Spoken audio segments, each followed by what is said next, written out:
The air inside the coupe hit me like a physical wall, thick with the sharp tang of ammonia, pine shavings, and the dry, dusty heat of 1,000 agitated birds.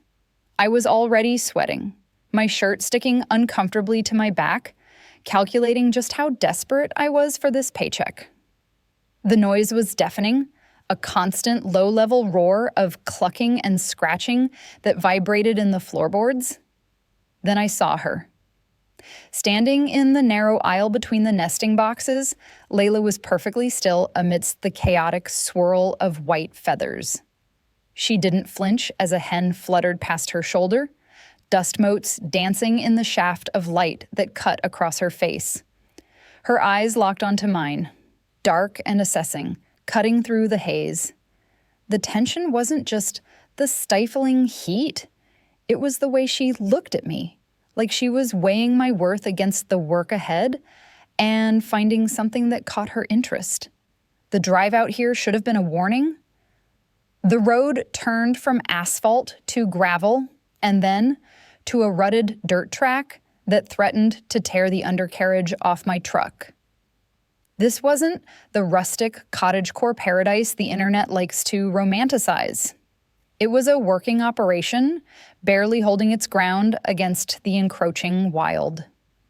The fences were patched with mismatched wire, the metal roofs of the outbuildings were rusted to a dull orange, and the silence of the surrounding woods felt more isolating than peaceful.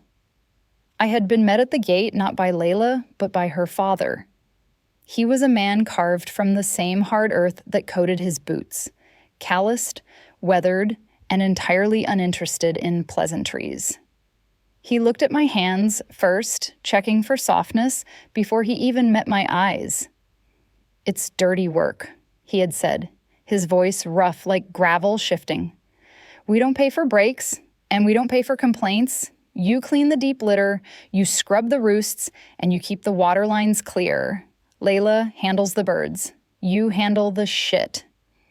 He viewed me purely as a tool, a temporary mechanical solution to a labor shortage he clearly resented. The reality of the job set in within the first hour. It wasn't just cleaning, it was an excavation. The deep litter method meant layers of composted straw and manure had to be turned or removed, heavy shovel loads that strain the lower back and burn the shoulders. I spent the morning in a respirator mask, scraping hardened grime off wooden roosts with a metal trowel, the vibration traveling up my arms until my hands felt numb. It was unglamorous, gritty, and exhausting. The air was heavy with dust that managed to find its way past the mask, coating my throat with a dry, chalky taste. But through the drudgery, I became hyper-aware of her. She worked the other end of the long coupe, moving with an efficiency that made my efforts look clumsy. She didn't offer help, and she didn't offer conversation. Instead, she offered a presence that felt coiled, like a spring under tension. Every time I paused to wipe the sweat from my forehead, I'd catch her watching. It wasn't the scrutiny of a supervisor checking for laziness. It was a heavy, deliberate assessment. The atmosphere in that long, dim tunnel of a building shifted from professional distance to a charged proximity. I found myself timing my movements to hers. When she lifted a crate, I shoveled. When she stopped to check a feeder, I paused to stretch, letting my gaze linger on the definition of her arms as she worked. She wore a tank top that had seen better days, dust clinging to the sheen of sweat on her skin. There was a raw capability to her, a strength that wasn't performed but practiced. The work was grueling, a physical assault on the senses, but Layla's presence turned the monotony into a game of observation. I learned the rhythm of her breathing before I learned the layout of the farm. I learned that she favored her right side when lifting, and that she had a habit of biting her lower lip when a piece of equipment jammed. The silence wasn't empty. It was filled with the sounds of our labor and the growing, undeniable weight of being two bodies moving in a confined, heated space. It felt less like employment and more like an endurance test, one where the prize wasn't the money, but the rare, unflinching moments when our eyes met over the backs of the birds. The afternoon shift brought a shift in rhythm, moving from the heavy, blunt force of excavation to something requiring a far more delicate touch. The sun had moved lower, slicing through the ventilation slats in thick, dusty beams that turned the floating particulate matter into a suspension of gold. It was beautiful in a way that felt gritty and real, illuminating the millions of tiny feathers drifting in the stagnant air. Our task changed to collection. This wasn't just about speed. It was about navigating the living heat of the flock without breaking the fragile product that kept the lights on. The nesting boxes lined the walls, dark, secluded cubbies where the hens retreated to lay. Reaching into them felt like an intrusion, a violation of a small, primal privacy. You had to slide your hand blindly into the shadows, feeling for the smooth, chalky curve of a shell while avoiding the sharp, defensive peck of a bird that wasn't ready to give up her prize. The tactile sensation was jarring, the dry scratch of straw, the intense, feverish warmth of the bird's underbelly, and then the cool, solid weight of the egg. It required a focus that narrowed the world down to your fingertips, but the architecture of the coop worked against any attempt at isolation. The central aisle was narrow, barely wide enough for a wheelbarrow, let alone two people moving with purpose.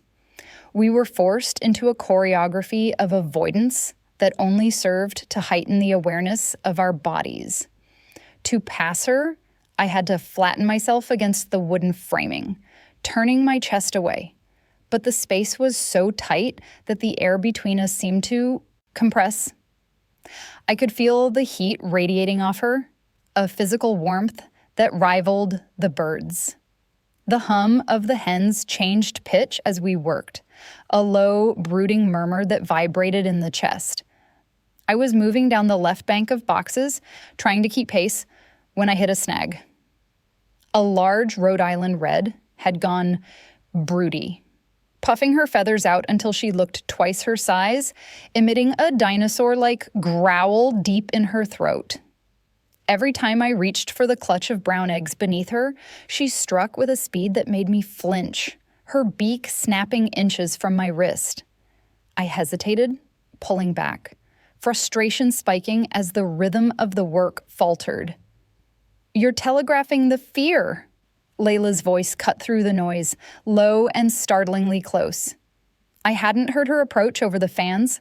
She was right behind me, close enough that the scent of her, pine shavings, rain-soaked earth, and the salt of honest labor washed over me, drowning out the ammonia.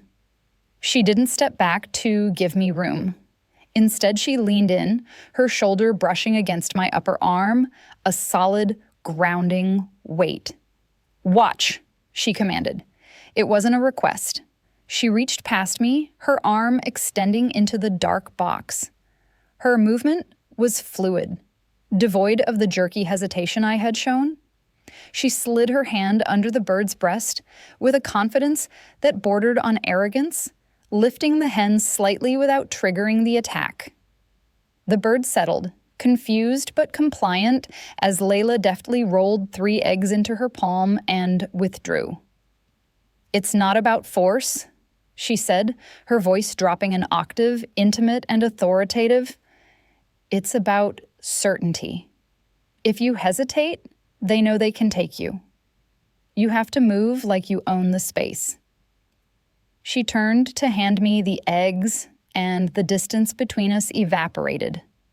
We were trapped in that narrow corridor of light and dust, the crate held between us like a shield that was rapidly failing. As I reached to take them, my fingers brushed against hers. Her skin was rough, calloused from years of gripping wire and wood, but the contact sent a jolt through me that had nothing to do with static. It was a medium heat, a slow burn that started in the fingertips and coiled low in the stomach. The contact hovered between us, a static charge in the humid air. She was assessing me again, but this time the calculation had shifted. She wasn't looking at a hired hand, she was looking at the person beneath the grime. Her gaze dropped to my mouth for a fraction of a second, so fast I almost missed it, before snapping back up. "Don't break them," she murmured, the instruction carrying a weight that felt entirely unrelated to the eggs. She released her grip, leaving the warmth of the shells in my hands, and turned back to her work. The silence that followed wasn't empty anymore. It was heavy, charged with the unspoken acknowledgement that the terms of our labor had fundamentally changed. We weren't just working side by side, we were circling each other, the rhythm of the collection now synchronized to the heavy, erratic beating of my own heart. The arrival of the feed truck shattered the afternoon lull. It wasn't a commercial tanker that could pump grain directly into a silo with a pneumatic hiss. This operation didn't have that kind of infrastructure. This was a flatbed heavy-duty pickup groaning under the weight of a pallet stacked high with 50-pound paper sacks. It backed up to the grain shed with a mechanical whine, the tires crunching loudly over the gravel and dry earth. The driver, a guy who looked like he wanted to be anywhere else, dropped the tailgate with a clang and left the pallet jack at the edge of the concrete. The rest was on us. The shift in labor was jarring. We moved from the delicate breath-holding tension of the egg collection to pure, unadulterated exertion. The shed was a different kind of oven than the coop. It was dry and still, smelling intensely of sweet corn, molasses, and the dusty, fibrous scent of burlap. The air here didn't move. It hung heavy, waiting to be disturbed. My job was to move the sacks from the pallet to the wooden storage bins at the back of the shed. Layla took the high stacks. I took the low. It was a brutal, repetitive rhythm. Grip the corners of the thick paper bag, feel the shifting dead weight of the grain slide inside, engage the legs, lift, turn, walk, and throw.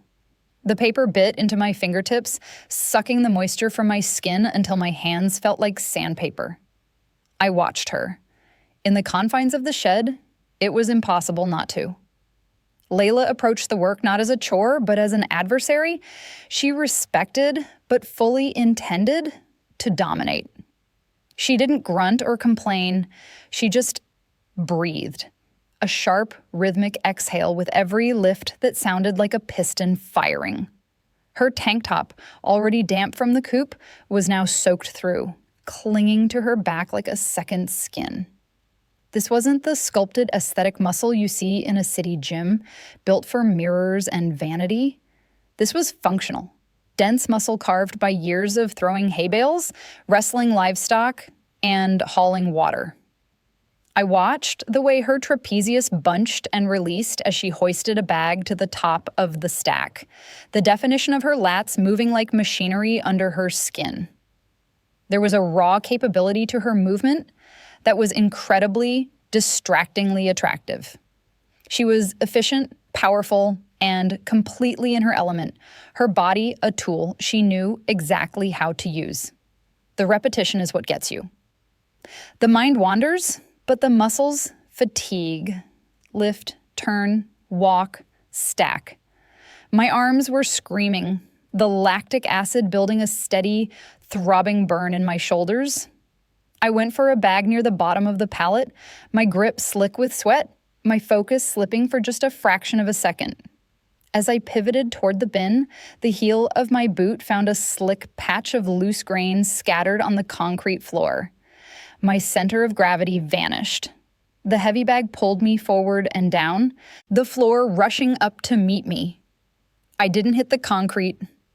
A hand grabbed my bicep, fingers digging in hard enough to bruise, while a strong arm slammed across my back, bracing me against the sudden fall. The feed bag thudded to the ground, splitting open and spilling a golden fan of corn across the gray floor. But I was upright. Layla had moved with that terrifying, silent speed again. We were frozen there for a heartbeat. I was pressed against her, my weight supported entirely by her grip. We were chest to chest, my breath coming in ragged, startled gasps, while hers remained steady, hot against the sensitive skin of my neck.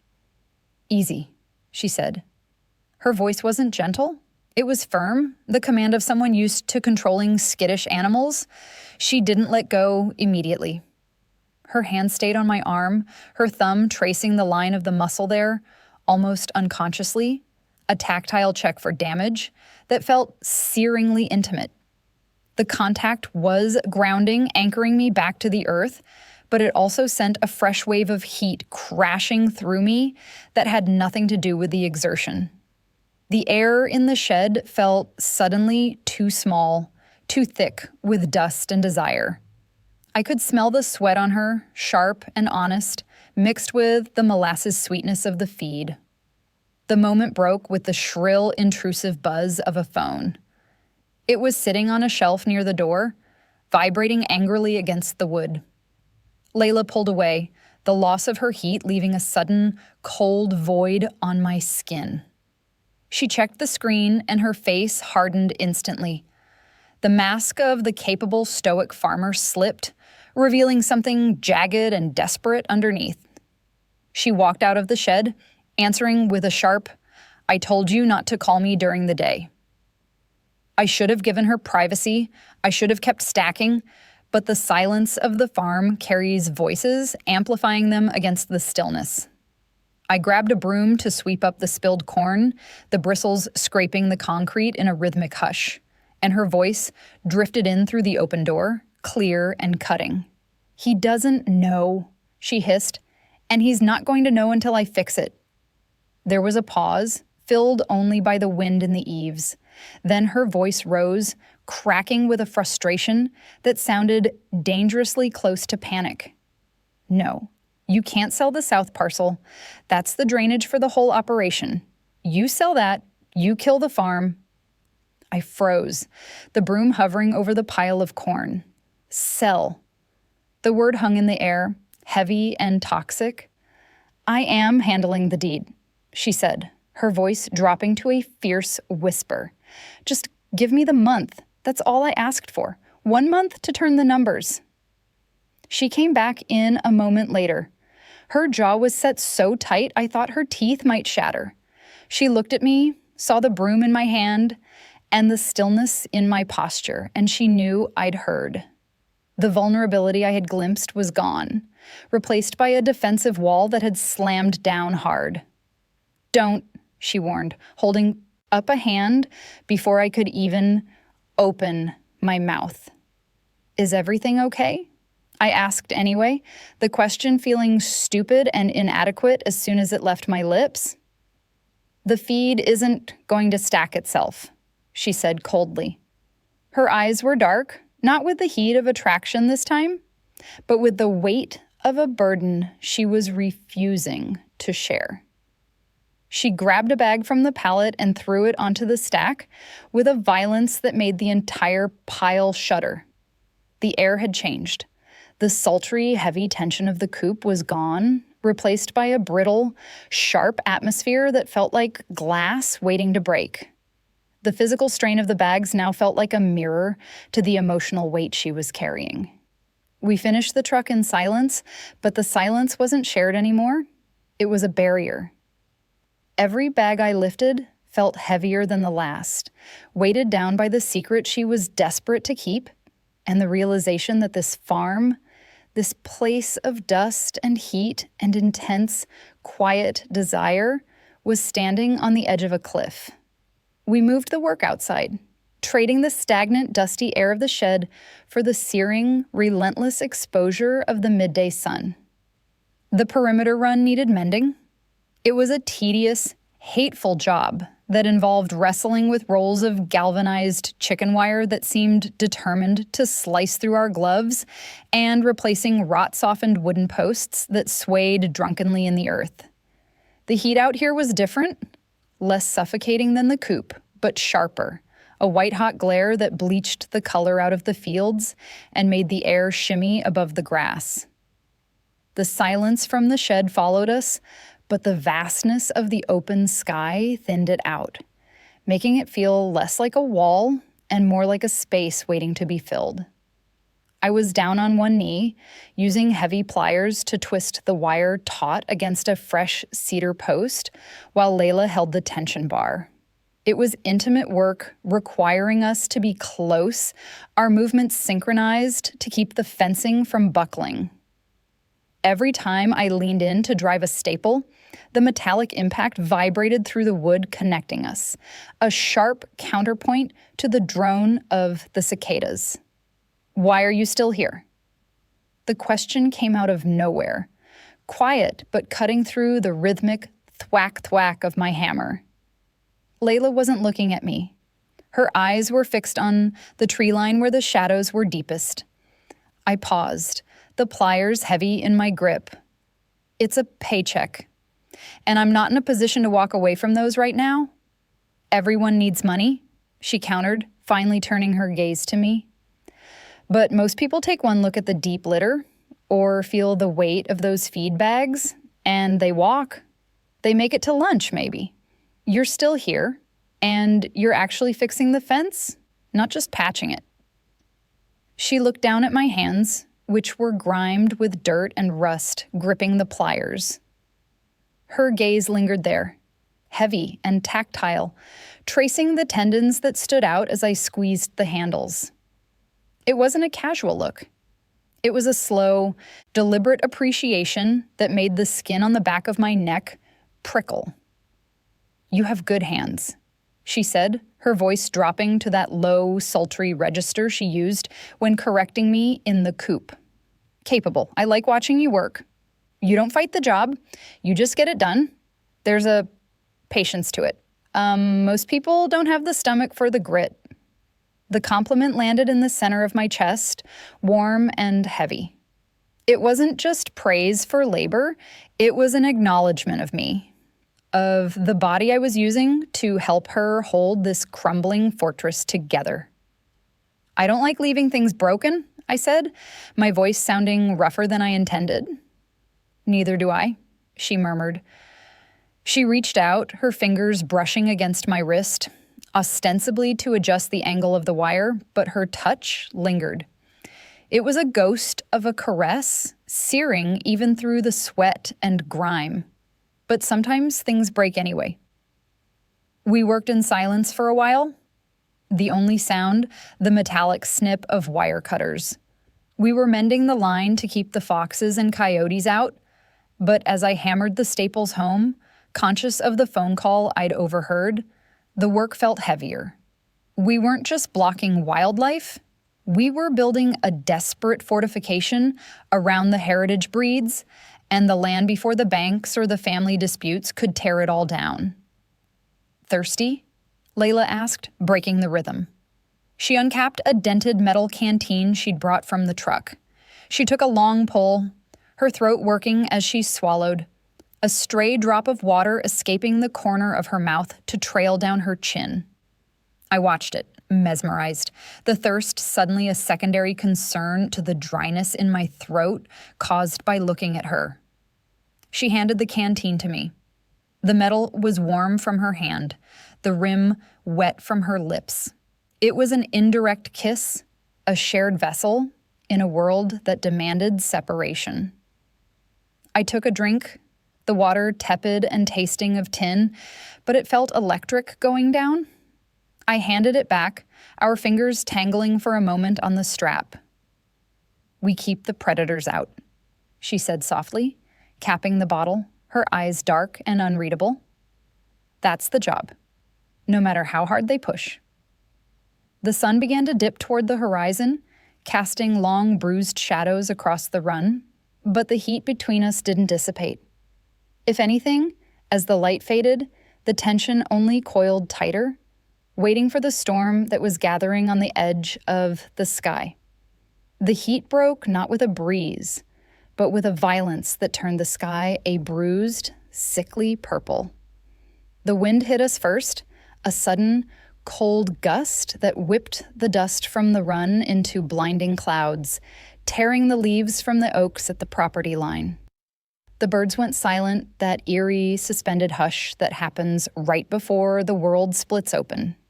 Then, the bottom dropped out. The rain didn't start as a drizzle, it fell in sheets, a solid wall of water that soaked us to the skin in the 10 seconds it took to scramble for the tool shed. We slammed the door against the gale, the latch catching with a rusty protest. The noise inside was deafening. The shed was an old structure with a corrugated tin roof, and the rain hammered against it like thousands of ball bearings. A relentless, roaring percussion that drowned out everything else. The space was small, cluttered with bags of lime, stacks of spare feeder trays, and the sharp, metallic tang of old oil and wet earth. It forced us into the center, the only clear patch of floorboards, stripping away the ability to retreat. The air in there was humid and instantly charged, heavy, with the scent of ozone and the steam rising from our wet clothes. I leaned back against a workbench, my chest heaving from the sprint, wiping water from my eyes. Layla stood opposite me, barely 2 feet away.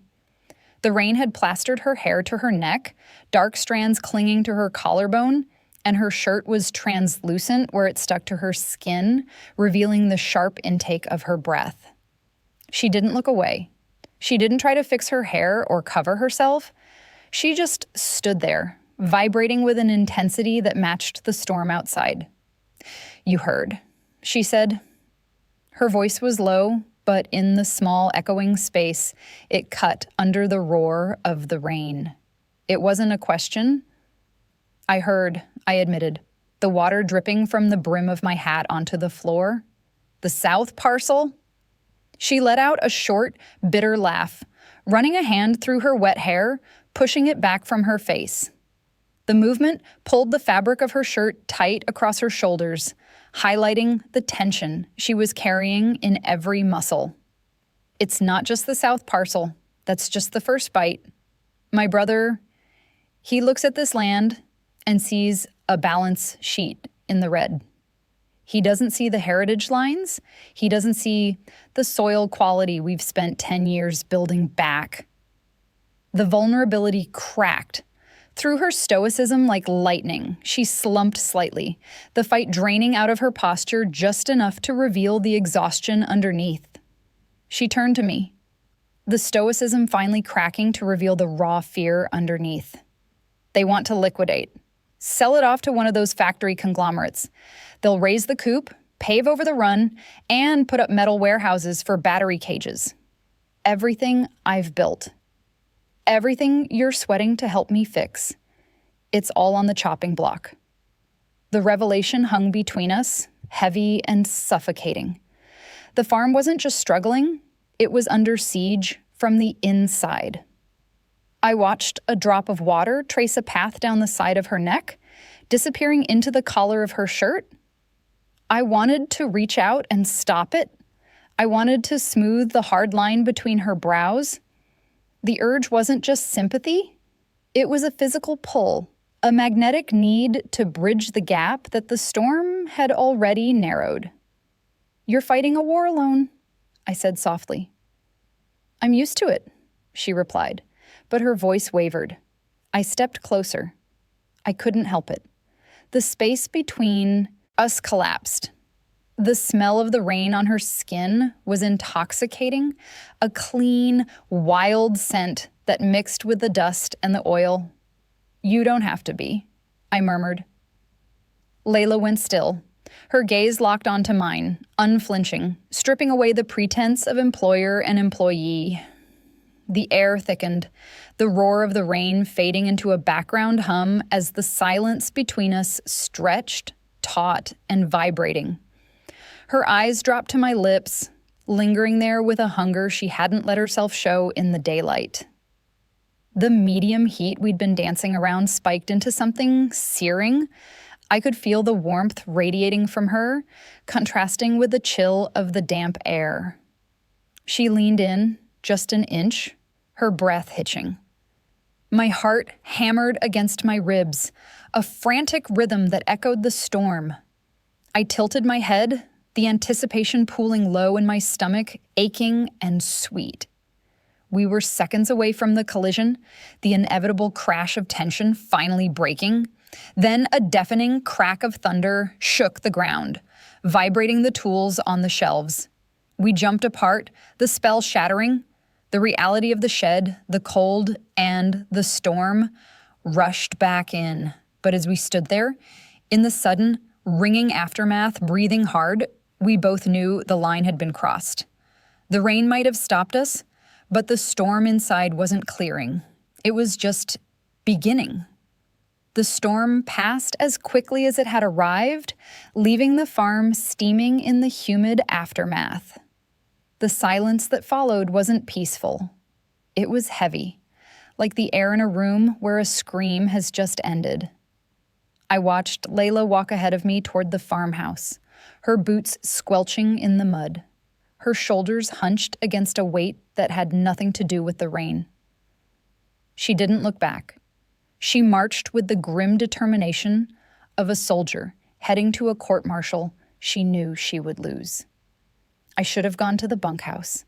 I should have wrung out my clothes, checked my phone, and stayed in my lane.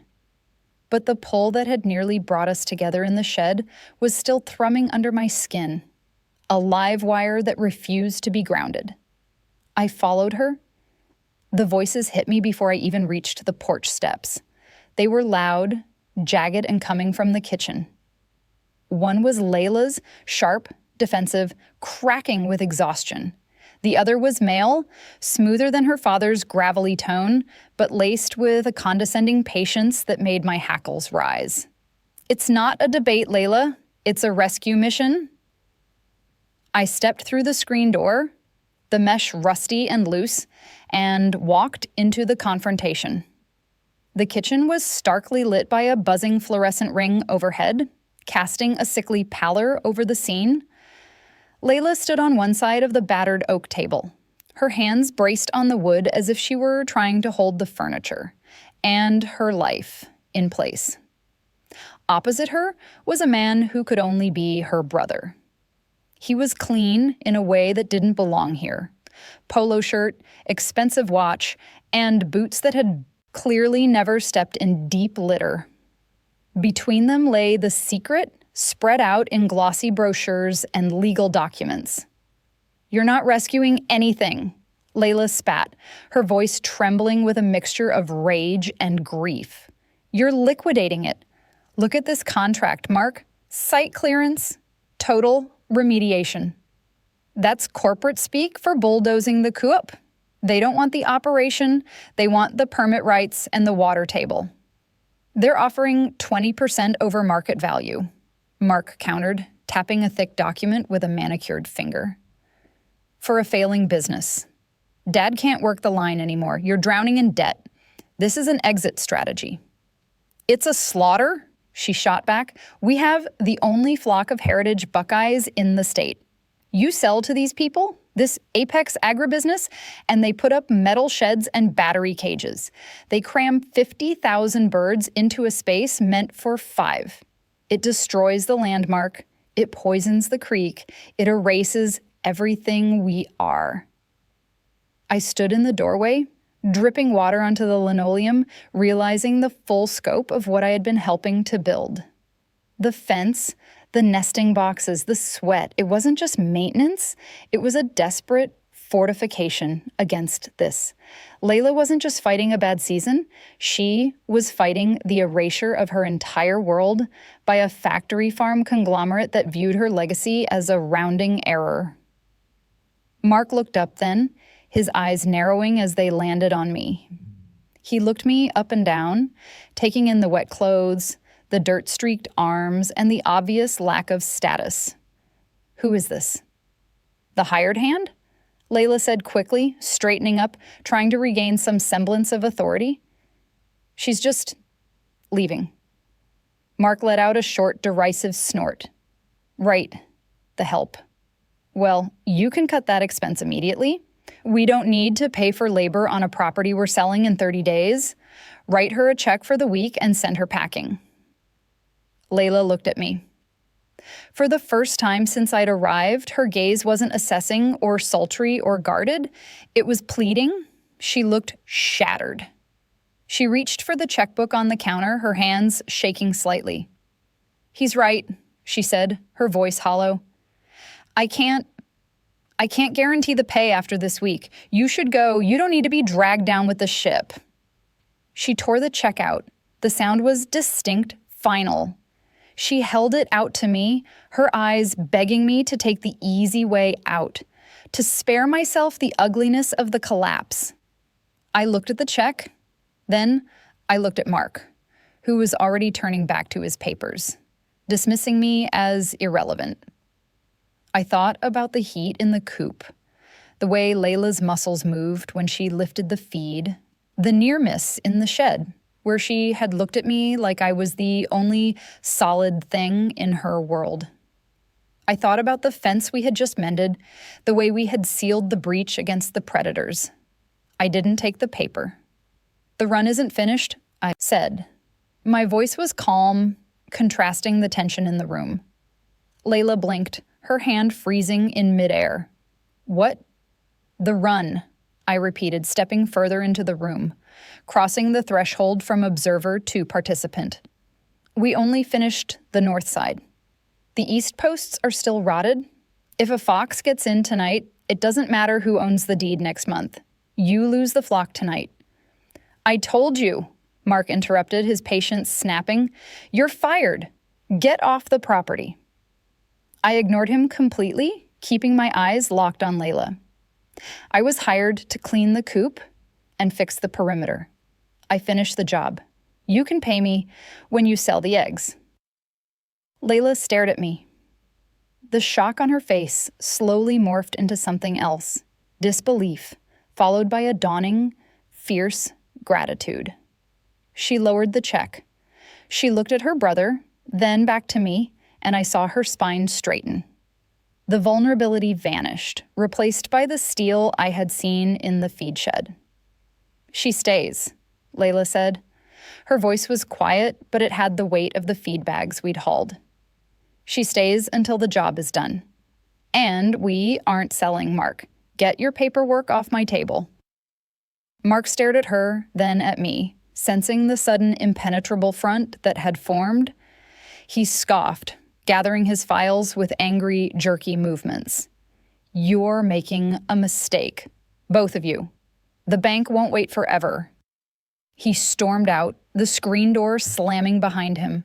The sound echoed through the kitchen, but in the silence that followed, the air didn't feel empty. It felt charged. Layla looked at me across the table, the glossy brochures of the factory farm between us. She didn't say thank you. She didn't have to.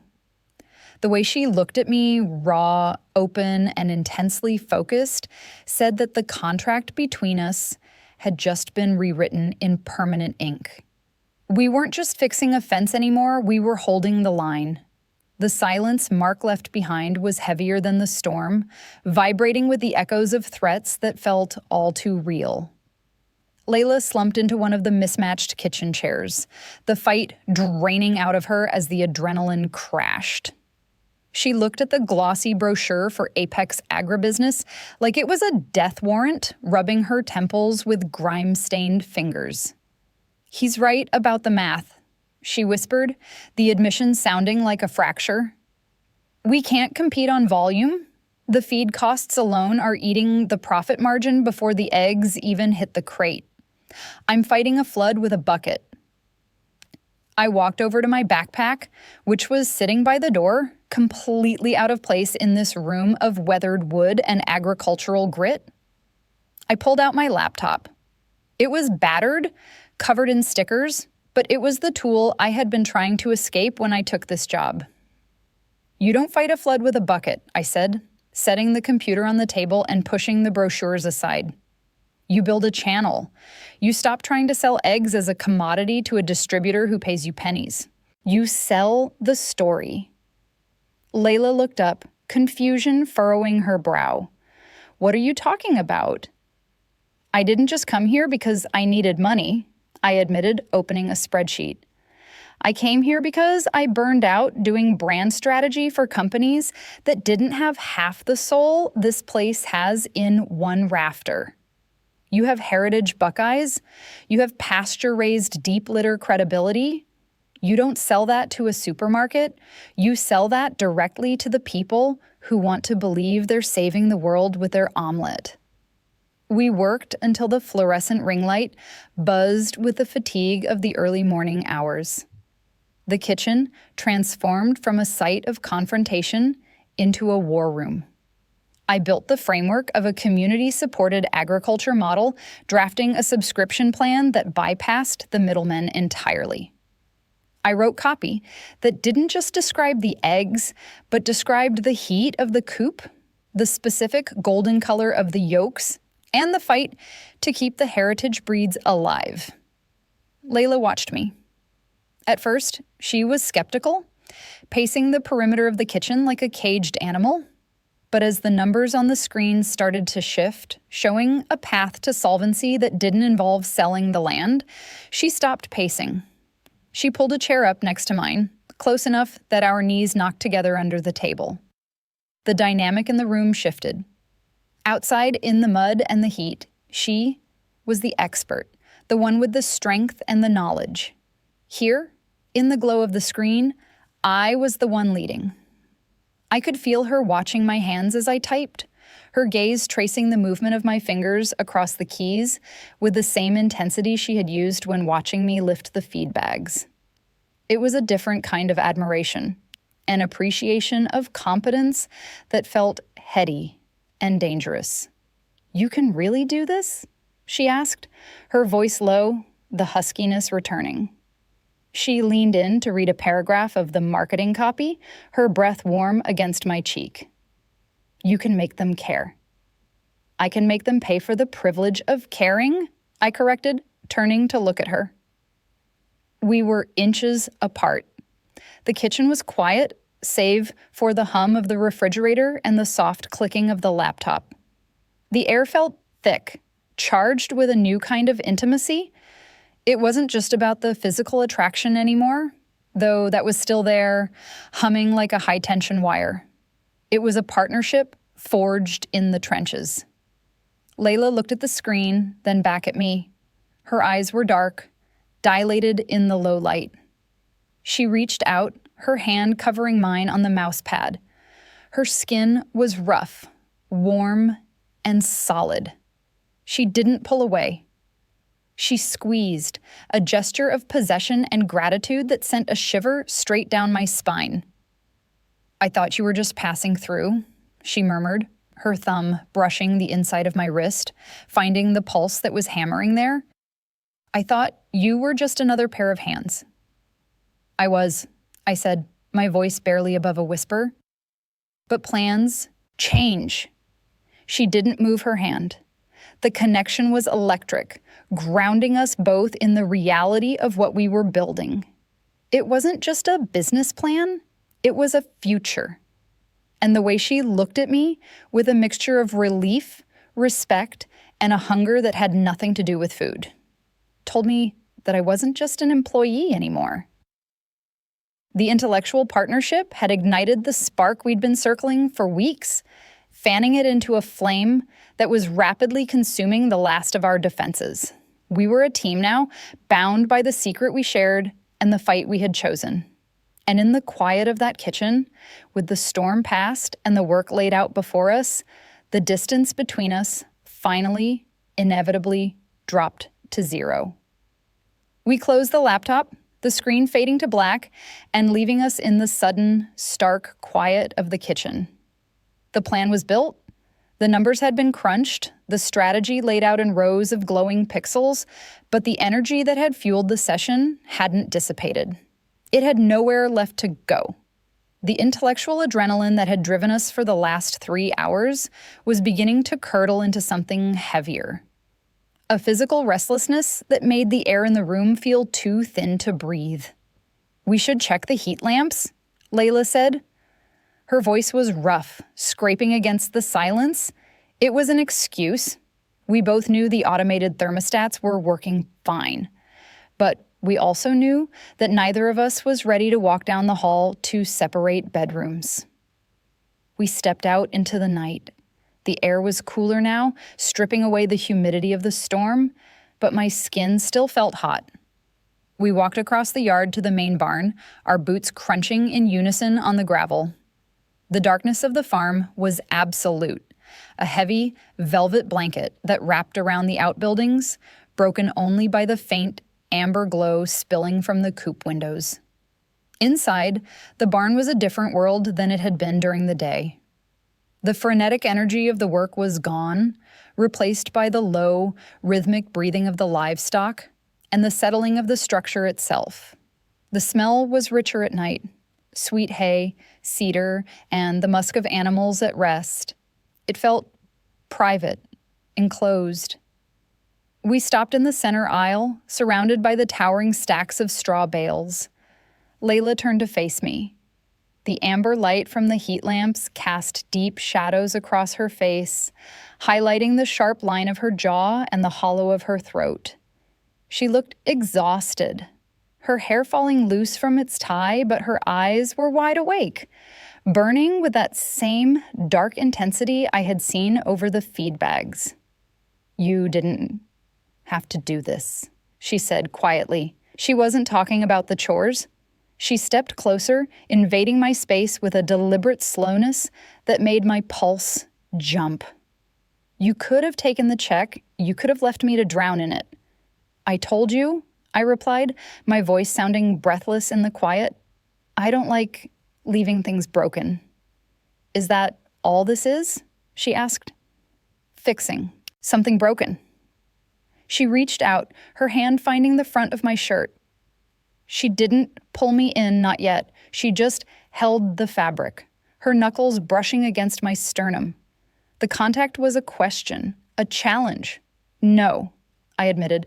"It's not just the work." The last barrier snapped. Layla closed the distance, her other hand coming up to cup the back of my neck, her fingers tangling in my hair. The grip was firm, possessive, the touch of a woman who knew exactly what she wanted and was done denying it. "Good," she whispered. She kissed me. It wasn't tentative, it wasn't a testing of the waters, it was a collision. A release of weeks of coiled tension that had lived in the glances across the coop and the accidental brushes in the shed. Her mouth was hot, tasting of coffee and the salt of her skin. There was a desperation to it, a frantic need to bridge the gap that had existed between us since I first saw her standing in the dust. I pushed her back, my hands finding the solid curve of her waist, feeling the muscle beneath the cotton of her shirt. We stumbled until her back hit the stack of hay bales, the dry straw rustling under the impact. She didn't break the kiss. She deepened it, a low sound vibrating in her throat that I felt against my own lips. The environment that had been our workplace, the sight of sweat and strain, transformed into something else.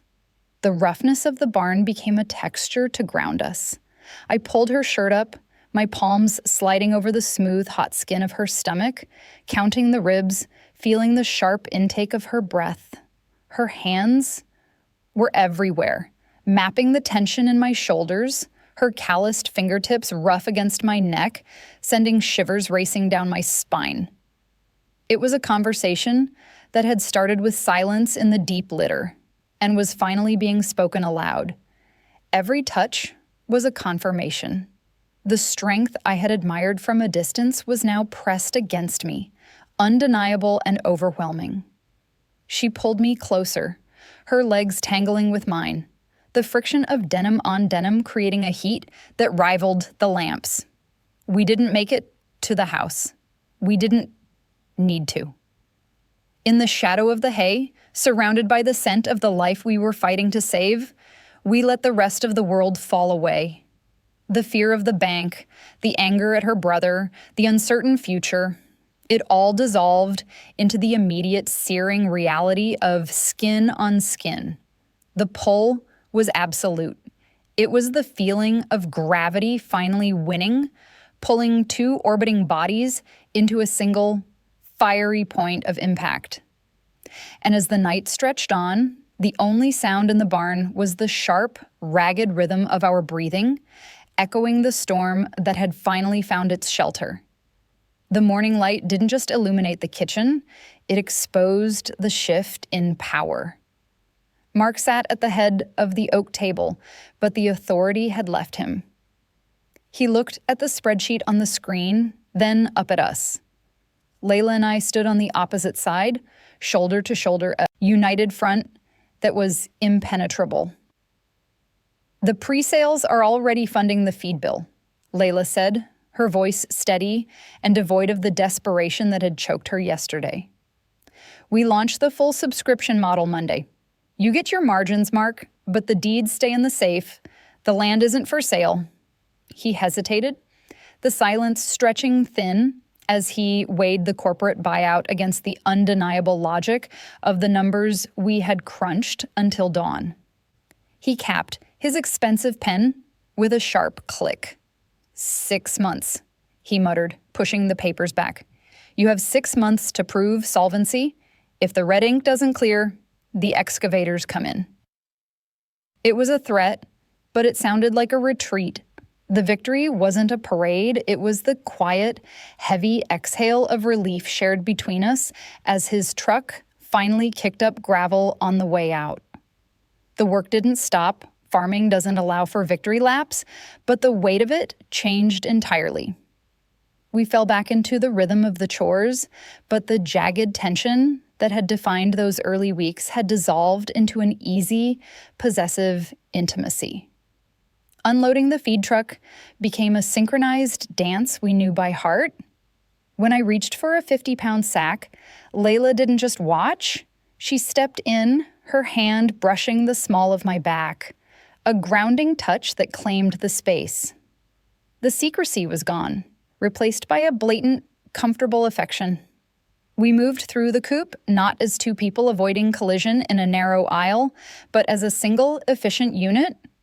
When we collected eggs, the accidental brushes of fingers became deliberate caresses, lingering over the warmth of the shells.